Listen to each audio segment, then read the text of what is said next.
From the heart of the Middle East lies a land called Palestine, a place of ancient history, sacred to three major religions, yet stained with decades of war, occupation, and injustice.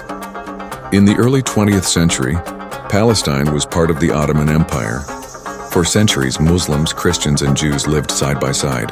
But after World War I, the British took control of the region under the British Mandate, promising conflicting support both to the local Arab population and to the Zionist movement, which aimed to create a Jewish homeland in Palestine. In 1917, the Balfour Declaration declared British support for a Jewish national home in Palestine, without consulting the indigenous Arab majority. Jewish immigration increased, leading to growing tensions. Palestinians resisted, but their voices were ignored.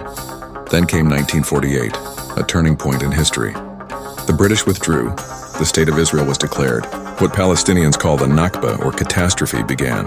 Over 750,000 Palestinians were expelled or fled from their homes. Villages were destroyed. Families were never allowed to return. A new refugee crisis was born, and it still exists today. The Arab-Israeli wars of 1948 and 1967 made things worse. In 1967, Israel captured the West Bank, East Jerusalem, Gaza, and more. That's when the military occupation began.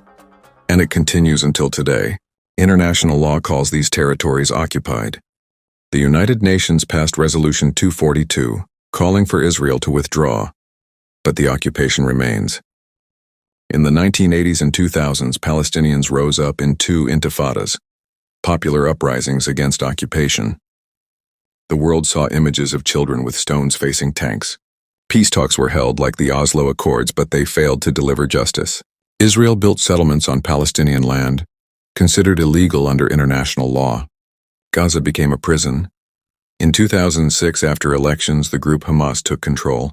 Israel responded with a siege, blocking borders, controlling airspace, sea, and food.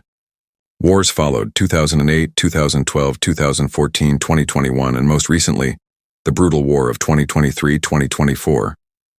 Thousands of civilians, including children, were killed. Hospitals bombed. The world watched, but did little. Palestinians today live under occupation in the West Bank, under siege in Gaza, and as second-class citizens inside Israel. Over 7 million refugees live in camps or in exile. They carry keys to homes they were forced to leave in 1948, but never allowed to return. This is not a war of equals. One side holds the power, the army, the airstrikes. The other side fights for dignity, land, and identity. Many global voices, leaders, journalists, and human rights groups have called this a system of apartheid. Still, the people of Palestine continue to resist, not just with weapons, but through culture, education, poetry, and memory. The struggle of Palestine is not over. It is a history of occupation, a truth of resistance, and a dream of freedom that refuses to die. It is the voice of a people who have not forgotten who they are, and who still say every day, "We will return."